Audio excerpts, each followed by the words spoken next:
So I would like to one more time welcome you to our second online ECOPRISE session. It's called Green Skills in Practice from Sustainable Education to Sustainable Businesses. So this online session is organized by University of Novi Sad and our dear colleagues from Lithuania. Our dear colleague Lina will today also have her presentation. Here you can see briefly what is the content of our session.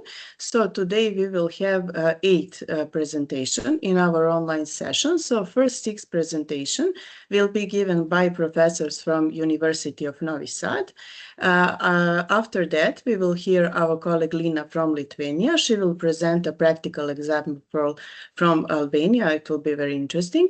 And finally, we will have our guest colleague from Spain, Mr. Manuel Zapala. He will present his ECOPRISE or social enterprise, Be Rural, one very great example of empowering rural communities. So I will start with our first presentation, and I will ask you if you have any questions. You can ask after every presentation, or you can wait that we finish with our presentation, so we have time for discussion, for questions, and of course you can address any professor and any of other colleagues that have presentation today. My presentation today will be about examples of successful student initiatives in environmental protection. But before presenting these innovative, let's say, startups and successful examples, I will just briefly introduce you with importance of sustainability education. Through all ECOPRISE course, we learn about importance of sustainable education. So why is it important? I think that we all agree that it is important because it particularly helps students in understanding their environmental, social, and economical challenges in their environment, and of course empowers them to critically think about solutions. So how they can help in solving these environmental, social, and economical challenges. Today I will particularly speak about students who succeeded in finding solutions that become afterwards some startups. Also, sustainability education help us develop sense of responsibility for our environment, for our community, and of course for our planet. And what is most important is that sustainability education encourages us to make some practical projects that really make a difference in our environment. They connect theory and practice with some innovative solutions. Now I will present 4 projects that I have chosen to present to you. Of course, in Serbia there are more projects that need our attention, but today for a short period of time I've chosen 4 very different but also very strong projects, strongly inspiring projects, let's say, because they're all started by students and young people. So first one that I would like to present to you is Strawberry Energy projects from Obrenovac. So I have chosen this project because it tells us that sustainability idea in Serbia and projects about sustainability in Serbia are not so new. So you can see that this project has been started about 15 years ago when a group of students created the first public solar phone charger. So they called it symbolically. Sanja, for interruption. Ne menjati se prezentacija. Yes, so we can only see your first slide. So if you can just check what. I'm sorry for interruption. Yes, I don't know why. Maybe I will play it full screen. It will be better. Can you see it now? Yes, now. Okay, sorry for that technical error. Strawberry Energy is a project that started about 15 years ago when a group of students came to a very innovative idea to make a first public phone solar charger. They call it a strawberry tree. You can see it in the picture now, how it looks like. So why strawberry tree? You can see that it looks like a tree. And the idea was that they put a solar panel on the rooftop, and this solar panel collects solar energy and converts it into electrical energy. And this electrical energy is stored inside this construction in the batteries. So people can come here, charge their mobile phones, and also you can see that here is one small but very effective relaxation zone. So they can socialize, they can relax, and they can also charge their phones free of charge. This was really 15 years ago, very innovative, and they won a first place at the Sustainability Week in 2011 in Brussels. And I can say that Strawberry Energy today is very, very successful startup. Not only in Serbia, this was the first project in Serbia, but now they, let's say, work all around the globe.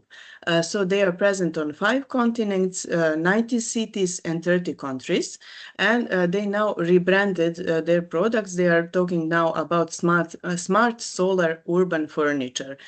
So they make furniture for smart cities, especially smart benches. You can also charge your phones on their benches, and they use 100% renewable energy. And this all started by students who were inspired by sustainability and about social responsibility.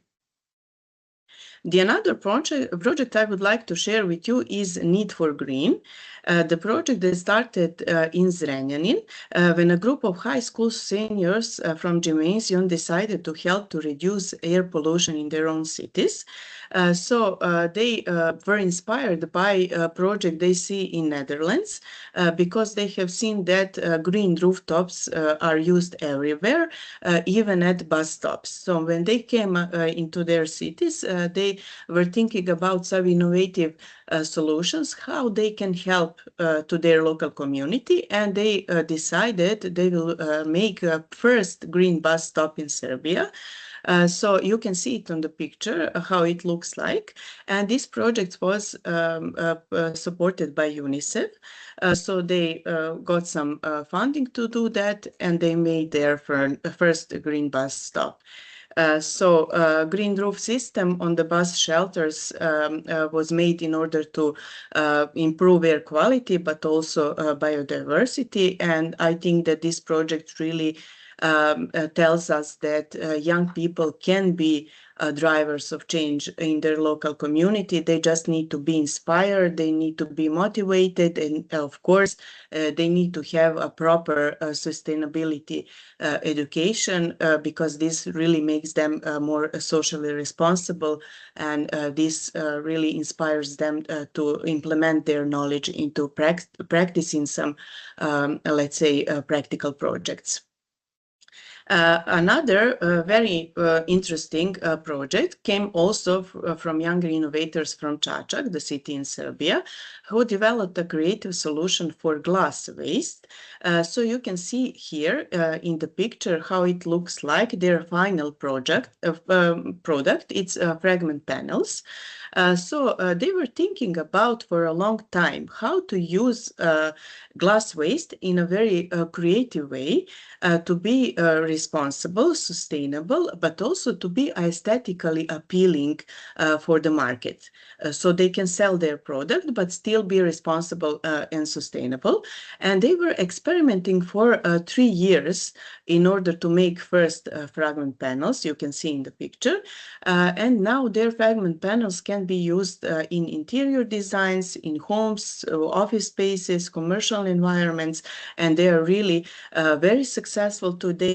they made up their startups who now functions not only in Serbia but also in other European cities.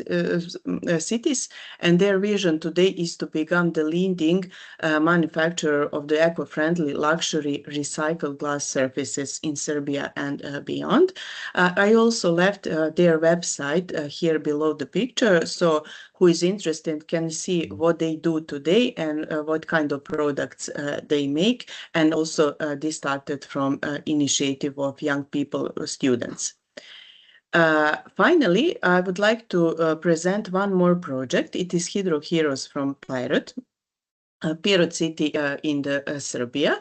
A group of young people from Pirot addressed the problem of uncontrolled rise of Nishova River, which was caused by climate changes.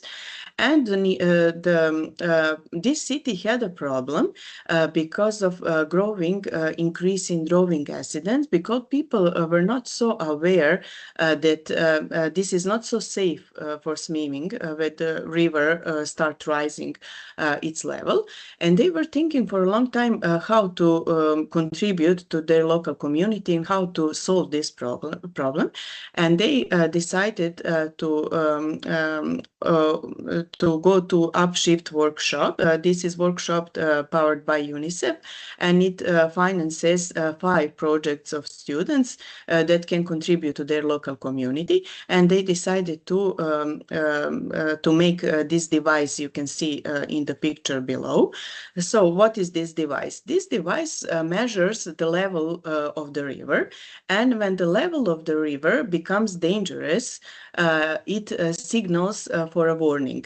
So people can see that they shouldn't swim in the river in that moment. And they put this device below the Love Bridge in Pirot. You can see also the group of students standing on that bridge in this picture, and below you can see the device that they have made as their student project. So what is very good is that Pirot and the local authorities, but also many local institutions in Pirot supported this project of students, and they recognize how it is very important to empower young students and people, and to support their ideas, and just to motivate them to contribute to their local surrounding. So there is a lot of more projects in Serbia that I can talk about that are related to sustainability, but I think that these 4 projects tell us a lot about how energy of young people who have proper education, who are responsible toward their environment, and who are willing to make a change can really contribute to local surrounding and make a change which is not only on a local level but also globally, because many of these examples that I tell you were first very small projects, and then they become very large startups and are recognized on the global level. So thank you for your attention. If you have any questions, you can maybe ask now, or we can wait maybe later to discuss all presentations.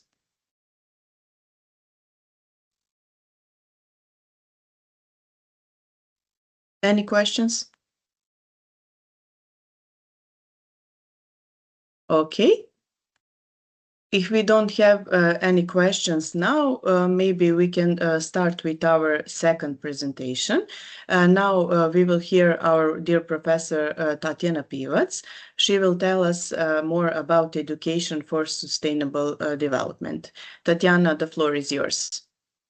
Thank you, Sanja. Good morning to everyone. First, I will tell us a few sentences about importance of education for sustainable development, and then I present you one very interesting and important prize, which indeed it specifically for education for sustainable development. Education for sustainable development empowers people with the knowledge, skills, values, attitudes, and behaviors to live in a way that is good for the environment, society, and economy. It encourages people to make smart, responsible choices that help create a better future for everyone. The way we live today is not sustainable.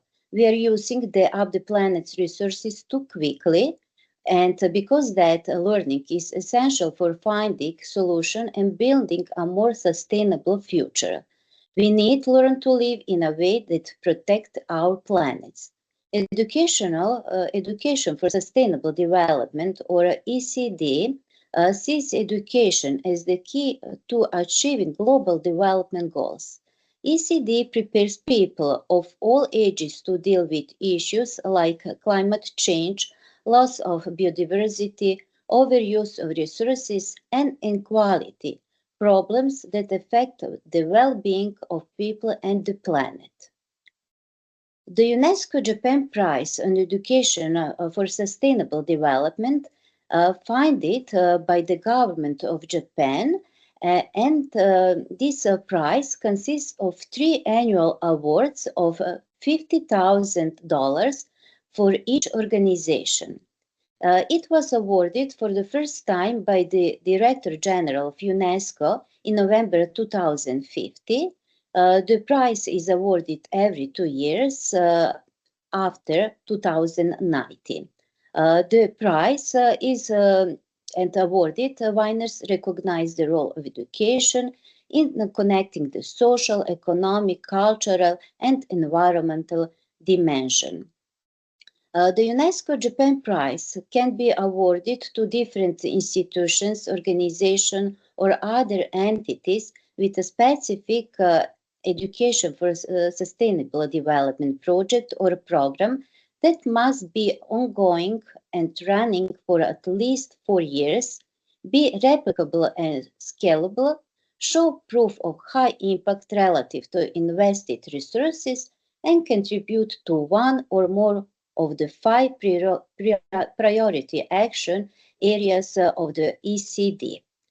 So far, 24 projects and programs from the following countries have received the awards: Panama, Brazil, Guatemala, Jordan, Japan, Zambia, UK, Peru, etc.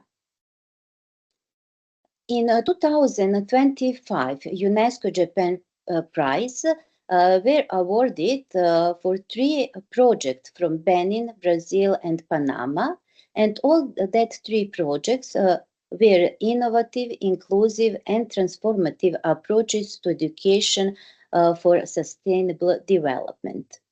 The 3 organizations were selected from 120 nominations submitted by UNESCO member states and organization in official partnership with UNESCO. This year, ceremony for this prize held at UNESCO headquarters in Paris 5 days ago. On this slide, you can see some picture from that 3 organization, the name of that organization, and the name of their project. And now I want to present you one organization, the name of that organization in Long Way Home. This organization is from Guatemala, and this organization with his project Hero School received the UNESCO Japan prizes in 2023. This project and this organization is very important in Guatemala. Organization give a very good education to marginalized community, and project give education about change, climate change, about clean water, gender equality, and food security. Now we will watch one short movie about A Long Way Home and their project Hero School.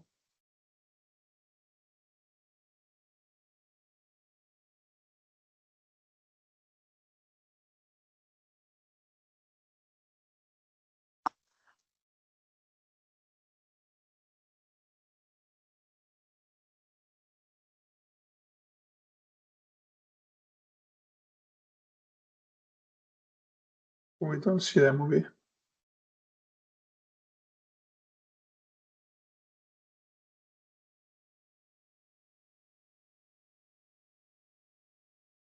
Tanya, we don't see the movie.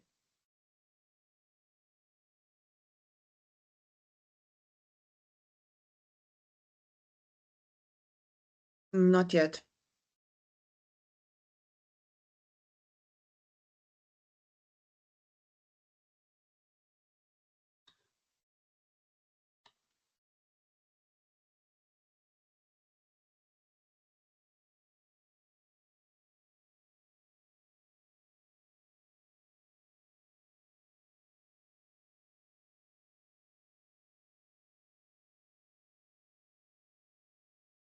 Okay, I suggest that we leave it at the end, maybe. Do you agree, Tanya? If it cannot be played by now. Tanya. Tanya, do you hear us? Yes, yes, Tanya. Okay, so we couldn't see the movie. But I don't know why. But okay, I think Okay, Tanya, try to escape full screen mode. Maybe that's the reason why you cannot play the video. Yeah, you can try like that, or you can put a link into the chat so people can watch it later. I think we share all our presentation to all participants, and then can they watch that short movie. But also I want to say that I put one link, and everybody who want to read much more about that very interesting, very important project, UNESCO Japan Prize, and all 24 organization and their project, you can I put this website, and everybody can read much more about that. I don't know what's happened, but maybe I can't now. Never mind. We have a very short time, and because that I think it's better to continue with other presentation. Okay, but we will share all the materials with our students and our colleagues so they can watch it later. Thank you very much for interesting presentation. Now we will hear our dear Professor Vladimir Stojanovic, who will talk about Bački Monoštor, a small village on the edge of Serbia with a vision. Professor, please. The floor is yours. Okay, thank you. Thank you, Sonia.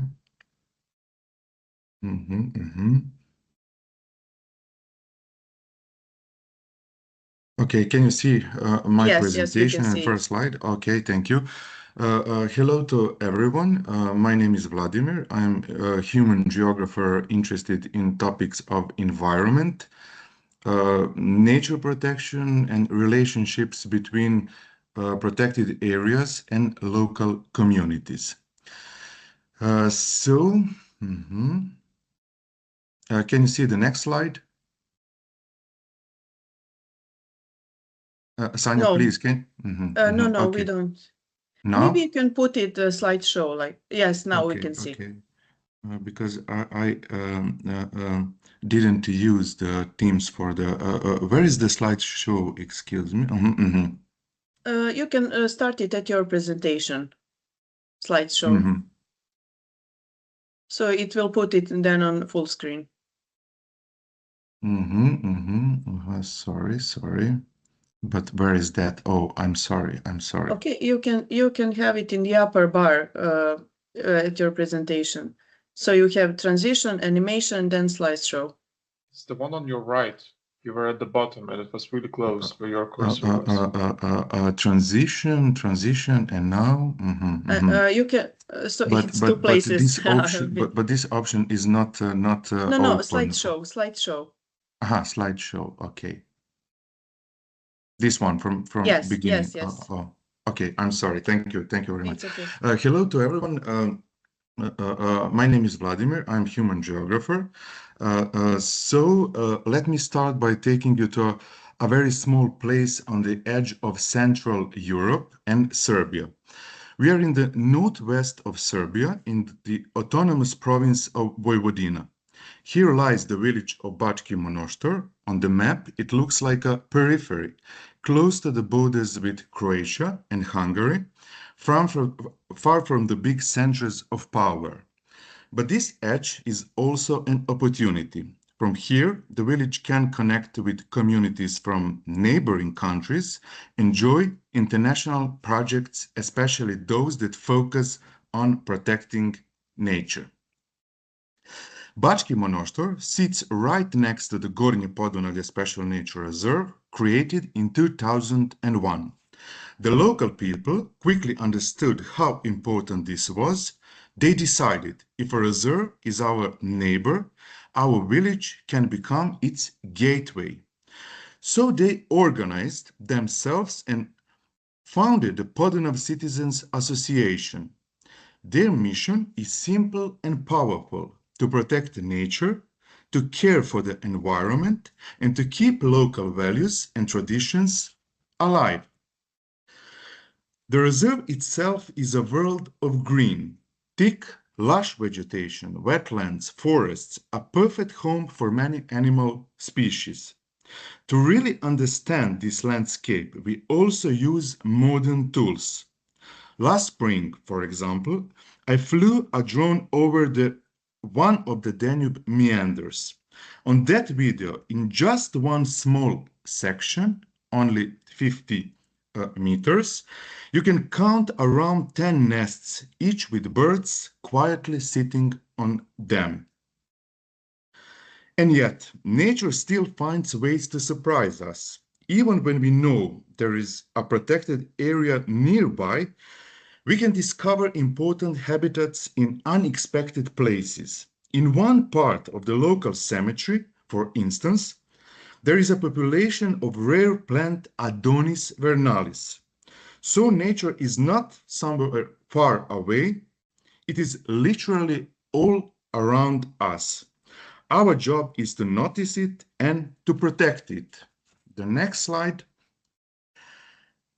Although it is not the official manager of the Special Nature Reserve, the local community plays an active role in nature protection activities, both in the reserve and its surroundings. Their event, the Danube Harmony, is dedicated to topics related to the conservation of wetlands habitats. It is held at the Visitor Center of Gornje Podunavlje Special Nature Reserve. In addition, members of the local community continuously carry out waste cleaning action in the reserve in the village. To promote these local values, the Podunav Association created a group called the Danube Guides. They are part of a wider transnational network. These guides don't just show tourists pretty places. Their real task is to explain why these places matter, why we should protect the river, the forests, the birds, and also the stories and traditions connected to them. Their training is supported by various European Union projects, which helps them bring global knowledge back to this small village. The association has also launched a tourist route with a wonderful name, In the Footsteps of the Old Monoštor Residents. The idea is to develop cultural and ecotourism in the village. Along this route, visitors can see traditional skills of the people of Bački Monoštor, how to build houses from adobe, how to make fishing equipment, how to revive old crafts. Many of these skills were slowly disappearing. By turning them into part of a tourist experience, the community is also protecting its intangible cultural heritage, the knowledge, the techniques, the way of life. Finally, the economy of Bački Monoštor is also changing direction. Today, there is a strong focus on gender equality and on including more women in local projects. One beautiful example is the Lavangrad project or Lavender City project.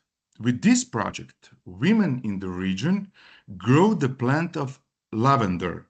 From this lavender, they produce cosmetic products, soaps, creams, oils, which are then sold to visitors and tourists coming to the Gornje Podunavlje area. So a simple, beautiful plant becomes many things at once. A source of income, a symbol of women's entrepreneurship, and another bridge between nature, local culture, and sustainable tourism. In short, Bački Monoštor may look like a small village on the edge of Serbia, but if you look more closely, we see something else, a community that uses its position, its nature, and its traditions to build a different future, one where nature conservation, local culture, and human stories are all part of the same story. Thank you for your attention, and please, if you have any question, please don't hesitate to contact me via my mail. Thank you very much. Thank you, Professor, for this inspiring presentation that really show us that local actions really matter. This is really inspiring. Now we are going to hear our dear colleague Kristina Košić. Professor Kristina will talk about self-sustainability of the local community, Eco Village Vrmđa. Kristina, please. Hello to everyone. My name is Kristina Košić, and I work as a full professor at the Department of Geography, Tourism and Hotel Management. I will present you Eco Village of Vrmđa as an example of good practice. Just a moment.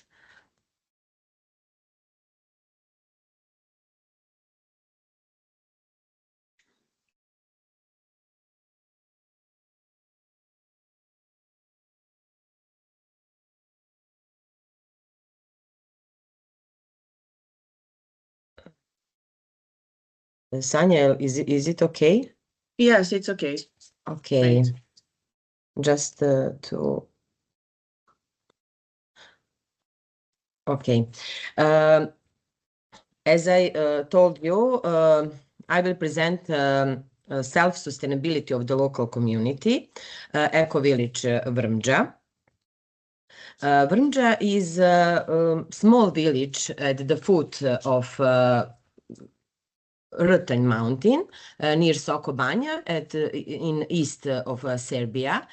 And this village has become an example of self-sustaining rural community in Serbia.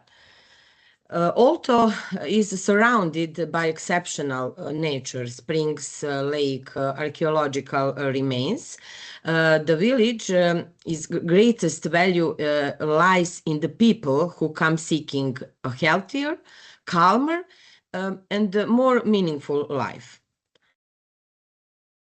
The village's revival began with the arrival of Dragana Tomić-Pilipović, who together with her collaborators founded the Center for Socially Responsible Entrepreneurship, CDOP. This organization focuses on rural development, branding, and marketing of local products, and also educating residents through international workshops and lectures. As a result, Vrmđa has become a visible and recognized community. Newcomers from cities bring a desire for better quality of life, but often lack the practical knowledge held by the locals. And this mutual support, community networking, and the courage to build a new lifestyle have become key to the village's development. You may see the more information about activities of this center. You may see on website CDOP@RS.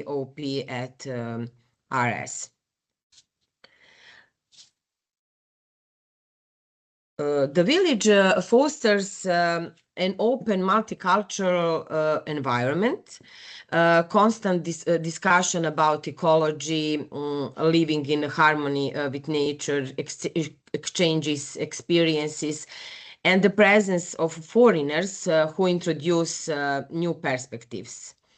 Everyday life is grounded in shared work, food preparation, outdoor activities, and cooperation among residents. Also, very interesting is the eco-building and the self-sustainability. Architect Kristina Kljajic leads eco-building workshops using natural materials such straw, wood, stone, and she promotes principles of self-sustainability. For example, rainwater harvesting, natural water filtration, use of solar energy, permaculture gardens, and shared systems that reduce the need for conventional employment. And community cooperation becomes a foundation for saving resources, time, and energy. Many returnees from abroad also contribute to Vrmja's development. For example, Vesna Đurđević, a teacher who returned from Germany, introduces innovative farming methods such as using pigs to clear weeds, and she breeds livestock.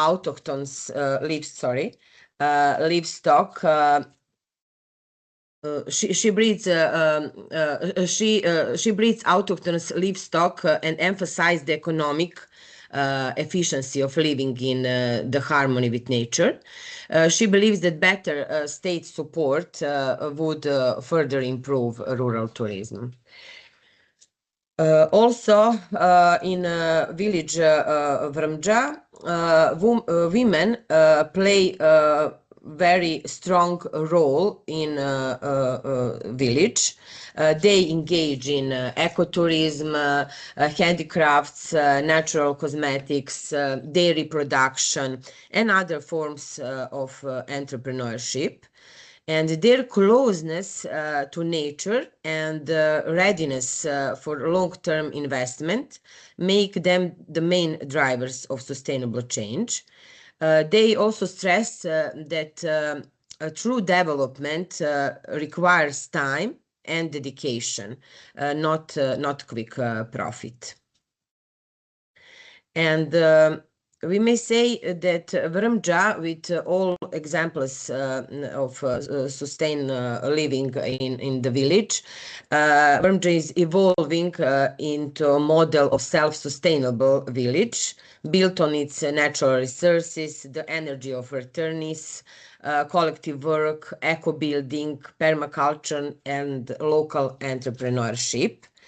It stands as an inspiring example of what sustainable future of rural areas in Serbia and the Balkans could look like, rooted in healthy food, nature preservation, community, and a simple way of living. Thank you for your attention. If you have any question, I'm here. Thank you very much, Professor Kristina. This was very good example of eco-village from Serbia. Now we are going to hear another presentation from Professor Aleksandra Dragin. She will now talk about ethics-driven sustainability. So, Aleksandra, please introduce us with your topic. Okay, hello to everyone. Can you hear me? Yes, we can hear you. Okay. Good day and welcome to all. First of all, I need to share my presentation, so wait a moment, please. Can you see it? Yes, great. Okay, great. And just to... Okay, so the topic for today from my side is ethics driving sustainability. And regarding to that, I would like to ask you, what is a code of business ethics and do we need it to develop eco-entrepreneurship? If you feel comfortable, of course, you can use your chat window. You can put some answers if you would like to. Imagine yourself, actually imagine that you are, imagine a company that produces something or provides services, has employees, use various natural and produced resources, communicates with clients, business partners, and public services, local community, and creates certain waste. How should we act in order to meet clients' demands, position ourselves well in the market, minimize the use of natural resources, and reduce waste? What could help us develop the company on a suitable basis? And in addition to all of that, employees as individuals differ by gender, age, preferences, attitudes, education, and so on. So how do we convey the same value system to them? How do we best explain what is acceptable and what is not? This will be our topic in the next 6 minutes. A code of business ethics is a formal set of principles, values, and guidelines that define how a company or entrepreneur should behave in a responsible, transparent, and fair manner. It outlines expectations for ethical decision-making, responsible resource management, honesty in communication, respect for stakeholders, and commitment to environmental and social well-being. It may be sound a little confusing with all of these words, but in focus, all of that need to be questioned: what is good or what is acceptable for our company, for our products, for our customers, for environment, or what is bad, wrong, what is not acceptable on the other side. So do we need it to develop eco-entrepreneurship? Of course, the answer is yes, because a code of business ethics is essential for developing eco-entrepreneurship. Why is that? Because it provides a clear ethical framework that supports sustainable practices, prevents harmful environmental behavior, encourages responsible innovation, and strengthens trust with customers, partners, and the community.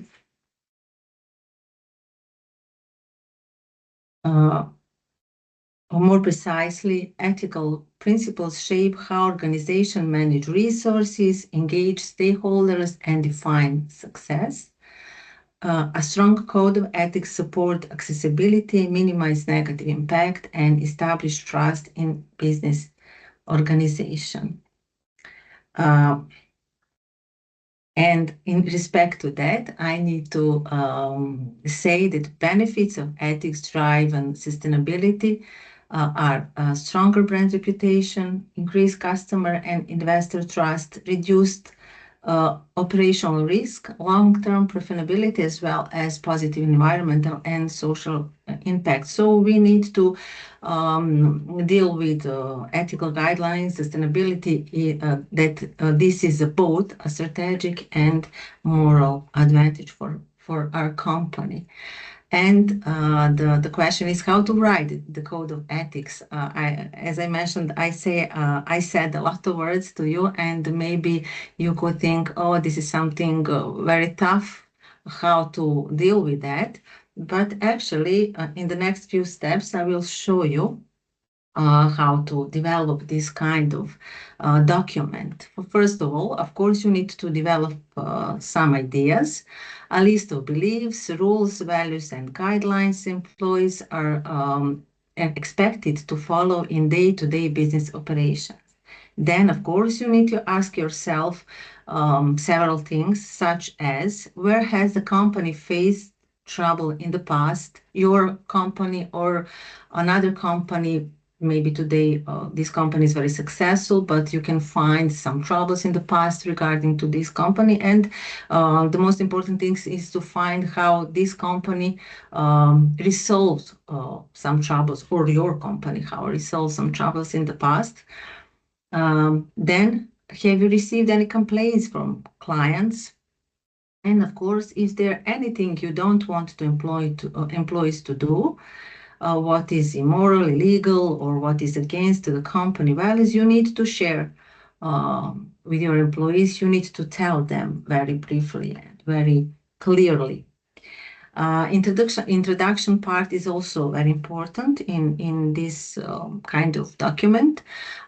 You need to explain them what is the code, to whom it applies, and of course, what is the main purpose of that.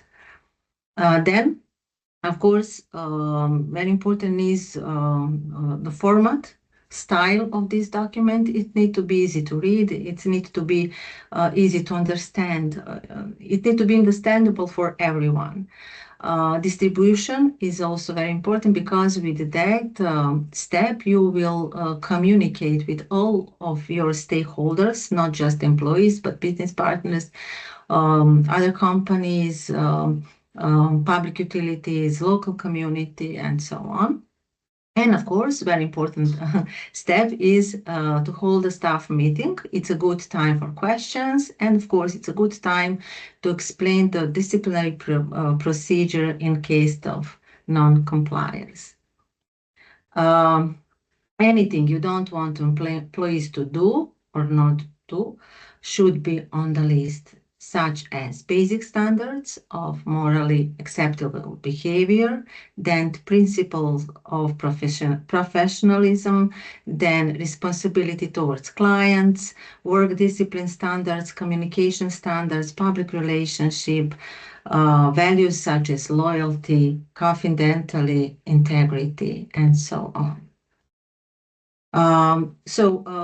In just a few minutes, my intention was to share with you, to show you one particular tool, one particular technique, because well-defined code of ethics provides clear guidelines for responsible decision-making, standards for environmental stewardship, expectations for a fair stakeholders relationship, and a foundation for transparent and sustainable business practices.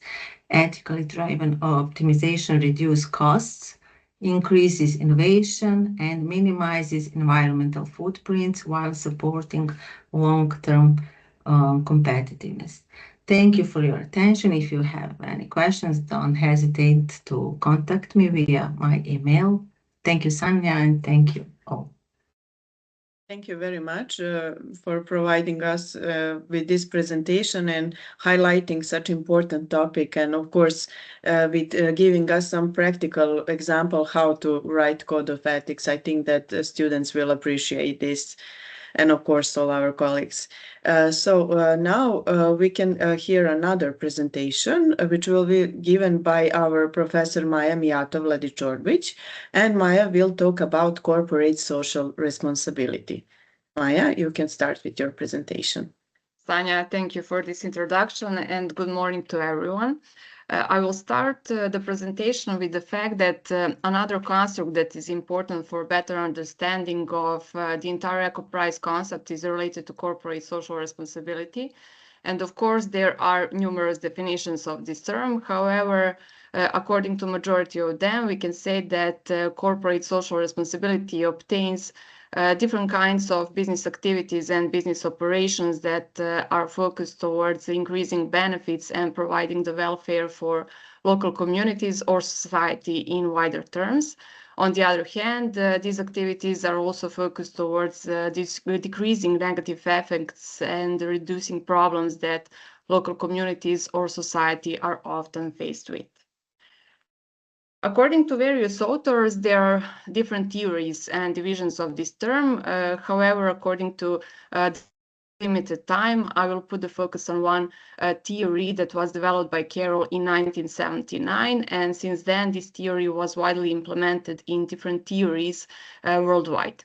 According to this theory, there are 4 dimensions of corporate social responsibility, where each dimension actually represents a specific group of business activities that are focused towards local communities or society in a specific and concrete manner. More precisely, according to Carroll, 2 groups of business activities that are mainly represented within organizations when speaking about corporate social responsibility are termed as economic and legal dimensions. On the other hand, 2 dimensions that are often neglected in organizations are termed as ethical and philanthropic one. No matter the fact that ethical and philanthropic dimensions might look similar, the main difference between them is reflected in the fact that ethical dimension obtains those activities that are in some way expected by society, while on the other hand, philanthropic dimension obtains those activities that are even beyond social expectations.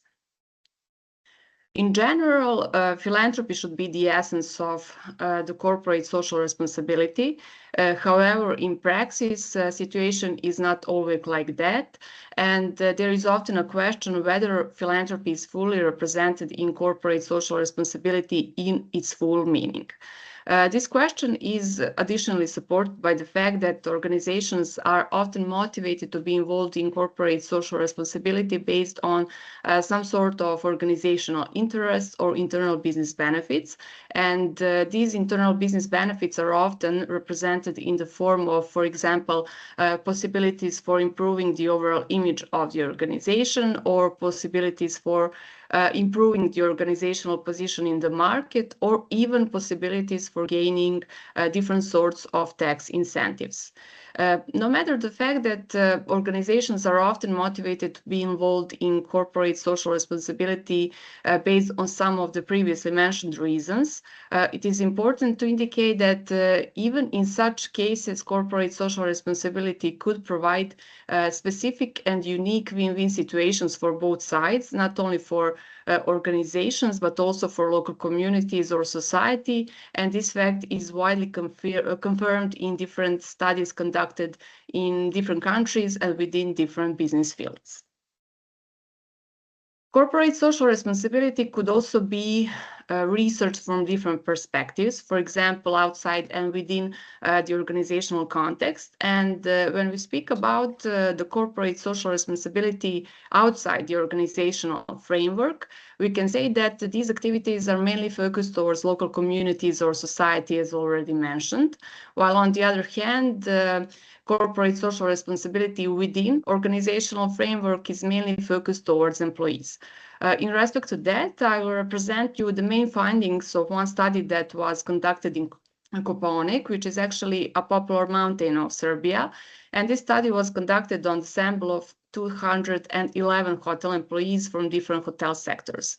It is important to indicate that this study is particularly important due to the fact that Kopaonik is a national park of Serbia, which additionally raises expectations in terms of corporate social responsibility and different issues in the field of business ethics, but also in the field in terms of their implementation within such a sensitive business environment. According to the research results represented here in the table on the slide, we can see that factor analysis conducted for the purpose of this study confirmed perception actually of all 4 dimensions of corporate social responsibility according to Carroll. And we can see that according to hotel employees' perceptions, these hotels are trying to operate in line with different legal acts. They are trying to reduce operating costs, and they are trying also to gain the economic growth. They are involved in different kinds of charitable and volunteer activities, and they are providing different kinds of donations for the local community. And finally, also according to hotel employees' perceptions, these hotels are trying to provide decent, not only working, but also living conditions for their employees, which is especially important to them due to the fact that employees are mainly seasonal workers who are spending the entire season here in Kopaonik, and this aspect is not prescribed by the law, but it is expected by society, in this case by hotel employees. Previously mentioned dimension that is termed as ethical dimension of corporate social responsibility is important due to the fact that it might shape employees' business performances. According to the research results represented here on the slide, we can see that higher perceptions of ethical dimension of corporate social responsibility led to higher levels of service orientation, job satisfaction, and organizational trust among hotel employees. And the same goes for philanthropic dimension of corporate social responsibility. And we can say, and we can see actually that a higher level of perception of this dimension led to higher levels of service orientation among hotel employees. It is important to indicate that hotel employees' perception in general of corporate social responsibility is important due to the fact that it might that employees are actually responsible for implementation of corporate social responsibility. And if they perceive that they are part of organization where business is in line with social needs, their business performances might be improved, which is the first step towards gaining the overall business success of the organization at the same time while helping the local community. No matter the fact that previously mentioned results pointed to perception of all 4 dimensions of corporate social responsibility, it is important to indicate that this construct is still in early stages of its development within hotels in Koponik, and in praxis, as well as in internal organizational documents such as ethical codes, a minimal attention is devoted to corporate social responsibility, which means that this construct is mentioned only in fragments. When it is mentioned, it is mainly considered in the context of its benefits for improving the overall service quality, while on the other hand, different issues of importance for the local community or general environment are neglected or only formally mentioned. Everything previously mentioned is also additionally approved by the fact that there is no unique sector in these hotels that will deal exclusively with corporate social responsibility activities, which means that in future it is important to raise the awareness of hotel management and hotel owners about this important topic and benefits that it could provide. And this is not only important for Koponik, but also for other destinations, especially if they are marked and termed as protected areas.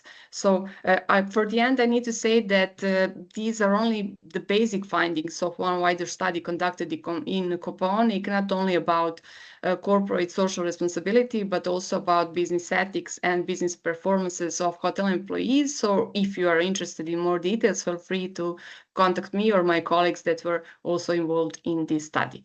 Thank you for your attention. Thank you very much, Maya, for this important presentation and a very nice continuation of the previous presentation that we have heard about from our dear Professor Alexandra. And now we are going to hear one practical example. Our colleague Lina from Lithuania will present the topic called Implementation of Circular Economy Principles in Practice, a real case. So Lina, are you here with us? Yes, I am. Just a moment. Okay. Can you hear me? Yes, yes, we can hear you. Hello. Can you see? Hello. Can I share my screen? Yes, please. Okay.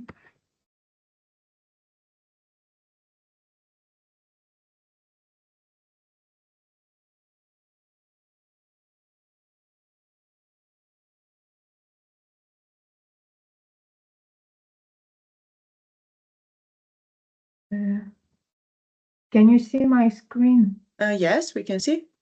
Okay. Maybe I will do slideshow. Is it better? Yes, great. Okay. So, hello everyone. My name is Lina Sirvinskina. I'm from Lithuania, and together with my colleagues from UNS, we created content in Model 2 And I'm going to present today the real case of circular economy business model. And my topic is implementation of circular economy principles in practice, a real case.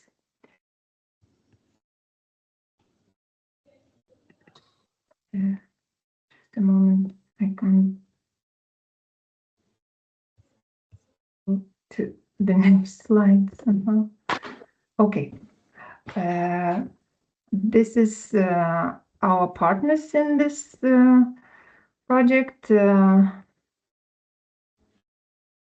Okay, and my presentation's content is what I'm going to present today to you is basically the main principles of circular economy. I thought that it might be useful to remind you, or maybe not everyone had opportunity to go through all the units in Model 2, so it will be just short reminder about the main principles in circular economy and how it works in practice. Also, I'm going to present organization, Lithuanian organization, which offer to the market circular economy proposal and solution for many other organizations.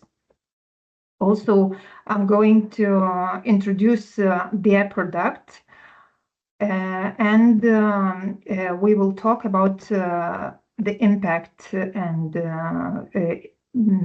why it is important to measure impact. Okay, so this is just a short reminder, or just short notice about main principles of circular economy. So the main principles of circular economy are focus on design in order to eliminate waste and pollution, circulation of the products and materials at their highest value, upcycling, and regeneration of nature. So this slide is I took this slide from Unit 2, so you can find it there, and there is opportunity to go deeper into all those principles, and you can see short videos on each of principle and to understand it more deeper. So I'm going to present Lithuanian organization. It is called joint stock company Chemitech. So the Chemitech group has been operating in the Baltic states since 1998, and in 2003, joint stock company Chemitech started operating in Lithuania. The company considered as small enterprise. At the moment, according to last year publicly announced data, Chemitech has 8 employees, and their turnover during last year was around 1.4 million euros a year. Also, it is profitable organization business.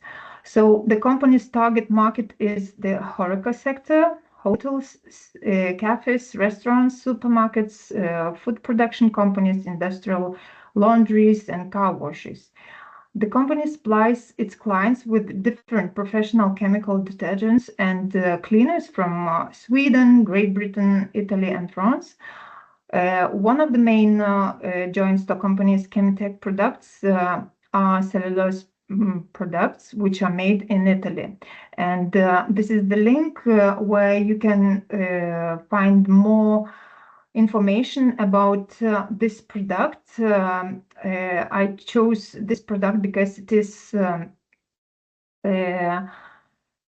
quite rare solution in the market. In terms of circularity, we still have a lack of technologies which could be implemented in practice. So this is a good opportunity to get to know one of this solution, which is in my eyes very explicitly explains and shows how it works in practice. So in that site you can find all the sustainability reports. You can understand how they measure impact, what is their advantage in the market with this solution. So yeah, more detailed information you will find there in company's website. So this is scheme, how it works, what is the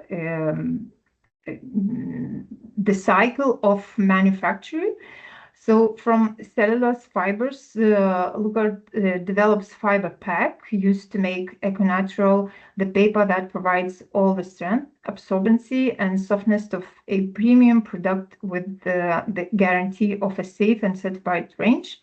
With aluminium and polyethylene, Lukard makes the new raw material used to produce the dispensers for every washroom and healthcare area. So in this scheme, you can see that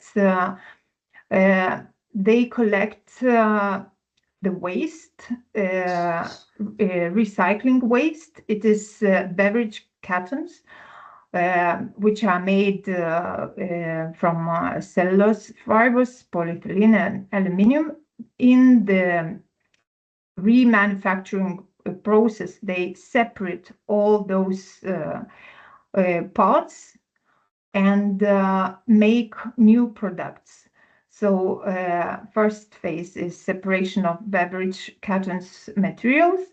One part goes cellulose fibers, and from which is made tissue paper. So another part goes separately, so aluminium and polyethylene, and then it is produced different product, a dispenser. So dispenser for this tissue. You can see all these products mainly most everywhere in public areas, in cafes, in many places, and this is how it looks, the manufacturing process. So EcoNatural project is based on technology. So raw material obtained from its exclusive production process by recovering beverage cartons, homogeneous material obtained by fusing together aluminium and polyethylene contained in a beverage carton. It is also possible to use it to produce products for other industries like pens, floating platforms, pallets, and dispensers. And I took some data from the website from sustainability report for 2022. So they provide measured impact. So in 2022, look at considering the produced tons of fiber pack contribute to recover more of 9.1 billion of beverage cartons, which is equal 52 times the planet's second fairings, save 3.9 million trees for a surface area equivalent to 13,400 football pitches, avoid emission of 239,500 tons of CO2 into the atmosphere, which is equal the emission of almost 2 million journeys by car from Paris to Frankfurt. And since 2021, all eco-natural toilet paper and hand towels have already achieved climate neutral. They have many certificates, and all those certificates are in the website. You can see what they achieved even during the last year. There are updated reports for 2024. So if you would like to explore more in depth this solution and product and the organization's activity in general, so please visit the website and find all this information. One thing what I wanted to mention as organization which manufactures this product, what the circularity and sustainability as strategic business levers. So first of all, they are focused on research for alternative raw materials to reduce the over-exploitation of natural resources. Second one is analysis, design, and implementation of circular business model. Third one, reduction of process waste, and fourth is reuse of process waste to recover materials. So this is the circularity of business model, which they implement for many years already. And this was the last slide of my presentation. Only I wanted to add that my presented organization, when they started to operate in the market, they were not sustainable because this organization counts over 20 years at the moment. Hello. Hello. Καλημέρα. Hello. Με καλά. Oi. Excuse me, can you please mute your microphone?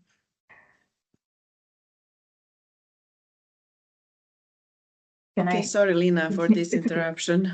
Yeah, and I wanted to show you that despite the fact that they are not producers and manufacturers, they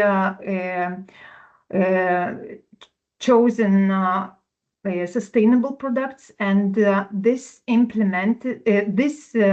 affected their approach to their own business model. So at the moment, they have their business strategy based on sustainability. They do provide each year a sustainability report, and in Lithuania, they have even sustainability index. It shows that this business is sustainable. Also, in the long-term perspective, they want to reduce impact for the environment even more. So they plan to change all their vehicles into electric ones to reduce impact in their logistic, because they sell quite a lot, and also they do want to switch to renewable energy as a business fully. So it will also reduce their impact for the environment as well. So I wanted to show you that how it works in supply chain, and how one decision can influence the future and I don't know, start some positive changes. Thank you. Thank you very much, Lina, for sharing this practical advice and practical information with our students. It will be very useful. Now, last but not the least, of course, we have opportunity to host our dear colleague, Mr. Manuel Zabala, who will talk about his enterprise, Be Rural Hub, empowering rural communities. So I'm sure that we will learn some interesting facts and some very good knowledge from Mr. Manuel. Can you please, the floor is yours. Okay, thank you. Thank you, Sania, for the invitation. I would like to share my screen. So, can you see it? Yes, we can see it. Yeah, okay. So I would like to introduce the Rural Hub as a part of the initiative of environmental protection. It's an NGO based in the last year, and the goal is empower rural communities. Our organization is based in the west of Cantabria, in the north of Spain, and it's registered as a general association, NGO, and youth services provider. We focus on the sustainability and youth social entrepreneurship and rural creativity, and our work address environmental and social challenges. So our mission is to empower rural youth and rural communities through sustainable practice, focus on the biodiversity and conservation of innovative solutions. Who we are, so we are a cultural and environmental organization established in Cantabria, as I say, and we create through community-based initiatives. You can have a look on our webpage if you want to go deeper. And we are creating a geodesic dome in order to have our physical hub, but it's under construction. What we have already is our European garden that we are going to talk later on. So our initiatives are mostly based in the ecological practice, how to promote sustainability through hands-on activities and projects, but mostly into the rural areas. We have also a beekeeping program with 5 beehives in order to support local biodiversity and conservation of the traditional apiculture. We have a program of reforestation enough land that we rented it. So we already plant more than 200, around 200 trees. Some of them local, some of them fruit trees. And also we are based in the circular economy methodology, implementing waste reduction projects and rural community needs.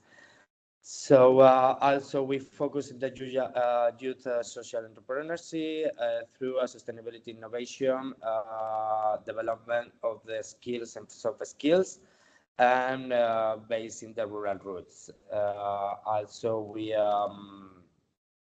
share with the youngsters European programs and Solidarity Corps programs as well. So yeah, we also try to engage the community in order to raise the impact. How we do that? Through campaigns, awareness campaigns, through sustainable festivals, also through the community garden that I will explain to you later, and rural cooperation. So this is our portfolio of the last year, let's say. This is part of the garden, European garden, and some of the activities that we have all over Europe. We have an youth exchange in Romania, and also some kind of sustainable training courses in Italy. Also, we are dealing with this community in Facebook, where we have more than 20,000 members, and we share mostly vacancies for European projects. And also we create this video really nice in order to protect the bees, that later on we can check it out. So this is our goal, to create this dome in order to have our place, but it's under construction. So what we have already is the awareness, that we have context, and we have let's say the focus, and then yeah, we focus on the local partnership with all the rural SMEs and companies. We exchange knowledge, participating in the different platforms as Youth Salto, and as I say, Erasmus Plus and Solidarity Corps. And then in numbers, as I told you, this community Facebook of more than 20,000 people. We have already 15 projects complete, around 40,000, 47 organization, around 200 trees planted, 5 beehives, and 1 European garden that looks something like that. Is here in the middle of the forest. Okay, it's in this area somewhere here. And what we did is mostly to create a recreation of a European map where each country is connected with the one species that flowers in every month or every season of the year. So that means that the bees, the wild bees, they have different, let's say, flowers in order to feed them during the whole year. Okay, so if you want, you can check it out in our webpage. That looks something like that. And then you can have here the map with more information about the pollinizator, what they are so important in the vegetable growing. Some information about the Green Deal for the European Commission, why it's so important for the biodiversity, why the pollinizators, and then, as I told you, this video that we create into the garden. Okay, so mostly this is something real. Okay, and this is us. If you want to go deeper, you can have a look of the video, and you can have a look on the web page if you want to check it out. So this is us. Thank you for listening, and thank you for the invitation. Thank you very much, Manuel, for this inspiring presentation, and for your time, and for sharing your practical knowledge with us. I'm sure that it was very, very useful for students. And now we are going to give some time for your questions, for discussion. If you want to address any of our presenters to pose a question, please, now is time for this.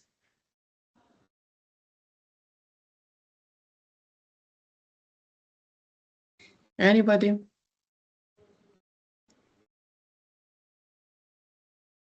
Maybe any comments from our colleagues? Okay, I see the question from Jovana. Can you please unmute yourself and tell us the question so we can discuss all about it?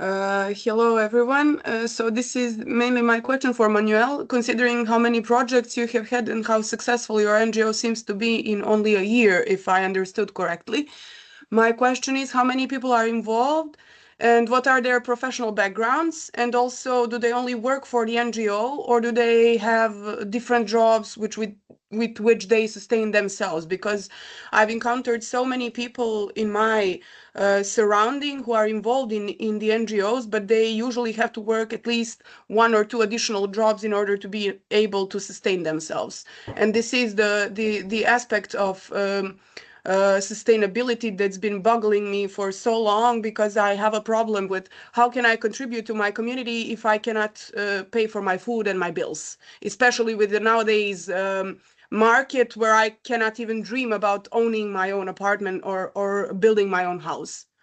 Thank you. Okay, thank you, Ivana. Right now we are 4 members in the organization.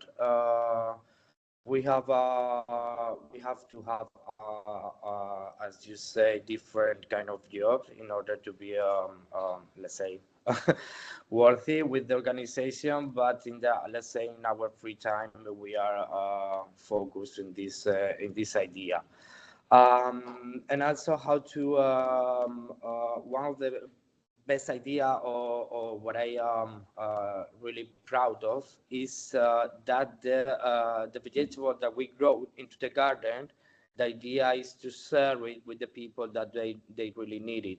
So this is how we promote the sustainability and how we promote the social innovation in this area. So yeah, I mean, we are pretty new. We are newcomer, but we have, let's say, plenty experience thanks to our background into the Erasmus. So it was easy to serve the organization into this European, let's say, platform or level.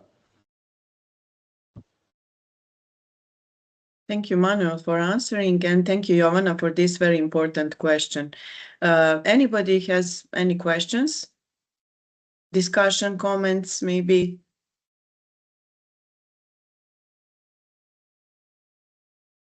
And sorry, also about the question of getting found during the 6 months. Yeah, it's possible to get founded during the first year as a partner of the project, not as an applicant. And then also there are also some local grants that we are applying for. Thank you. Okay, we have another question from Anna. Yes, Anna, you will have the access to presentations. We will share all the presentation and all examples that we discuss with you. We are more than willing to do that, as these presentations are for you, not only to give you some knowledge, but also to inspire you to do some your own projects and actions. Any other questions?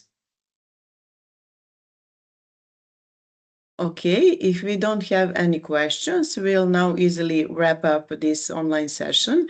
I think and I hope that this was useful for students, inspiring, that these presentations will help you with Module 2, but also with your own future projects. So I would like to emphasize that ECOPRISE project is not only about giving you and providing you a practical knowledge and theoretical knowledge, but also about inspiration and about support and motivation of young people. So we hope that some of you and majority of you in the future will implement this theoretical and practical knowledge into practice and start your own projects. So if you do, please, we are more than happy to hear about that, and maybe in some future projects you will be presenter and share your successful stories with other people. So this is our main aim. Thank you very much all for participating. Thank you and have a good day. Thank you. Bye. Thank you. Bye. Bye. Bye-bye. Thank you. Bye. Bye. Bye. Thank you.